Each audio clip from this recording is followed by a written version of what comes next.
Hi, my name is Mr. Wood. I teach in the Modern Foreign Language Department. I've got some thoughts on finding your voice in an age of AI. I'm concerned. I'm really concerned because young people today are farming out the most critical part of writing to artificial intelligence. And one of the greatest experiences is finding your voice when you write. And finding your voice takes hard work. It takes creativity, it takes editing, it takes sleeping on your paper, it takes thinking about your paper and talking about your paper, whether it's an essay or an in-depth analysis. And so the whole process is vital. I mean, I have students say to me, but I just use AI to brainstorm when I start a paper. Well, think about it. Maybe the most important part of a paper, maybe the most important part of an analysis is going from nothing to something.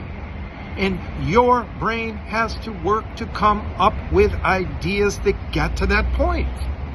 That's critical. It's critical because you're forming it. You're creating this sculpture of your brain. And the whole process of it, when you're formulating your ideas, when you're running through the paper, when you're putting forth ideas that work and then don't work, and then you sleep on those ideas, and then you discuss those ideas with your group mates, or with your parents, or just within yourself inside your own brain while you're walking in Strisky Park. These things all matter. If you farm that out to AI, you know, what are you creating? You're checking a box on your daily list. You're not critically thinking. You're not investing yourself in the topic at hand. You're not investing yourself in the process of writing. And at the end, I mean, I have a lot of students that are now taking a final product, and they're dropping that final product into DeepL to clean it up so it looks good.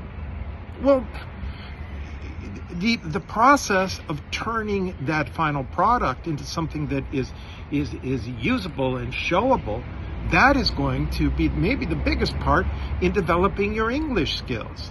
And so you're leaving that on the table as well. So what do we have? At the end, we have this little core of maybe some of your ideas that have been tossed into artificial intelligence and created and thrown into assignment. And you say, yeah, it's mine. It's mine because it started with me. Well, no, it isn't yours. You haven't hurt with it. You haven't slept on it. You haven't felt it. You haven't internalized it. If you are going to find a voice when you write, you have to be involved in every process. And there's no place for that to be farmed out to artificial intelligence. Not if you want to develop your critical thinking skills, not if you want to develop your English skills, not if you want to invest yourself fully in the issue so that it stays inside your brain and it moves over into other portions of your day and your thought. I just think that it is so critical that you put that artificial intelligence away when you are writing a paper, when you are writing an essay, when you are writing an analysis, if you want to find a voice. That's what I think. That's what I think.